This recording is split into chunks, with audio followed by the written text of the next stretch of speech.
Hey guys, welcome back. Friends, you guys must have heard about this particular term, bean, or in other words, Spring's bean, couple of times now.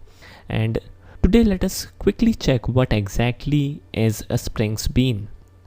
Now, if we talk about bean, Spring Bean is just an object instances, and these are managed by Spring's IOC. In other words, Spring's Bean are like objects which are handled by Springs internally, right? And whenever we would like to use these objects, we can take help of the container.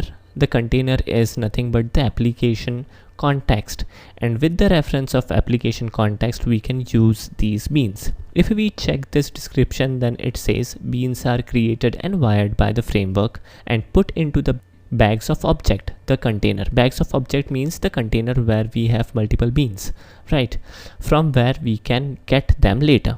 Now application context is the container where we have collection of these Springs bean, and definitely with reference to application context we can read it and we can use it. We can set properties, we can read properties, we can set the constructors and do many more stuff.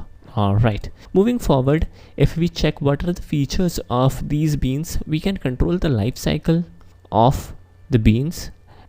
We will check how to control the life cycles with reference to couple of things in the next lecture, and we will also check how we can initialize and destroy the bean.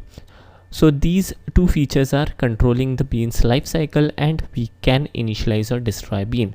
So a lot of interesting things would be there in this particular section where we will check about the bean's life cycle and how to initialize and destroy bean. So with this, let us end this lecture. Thanks for watching. Have a nice day and keep coding.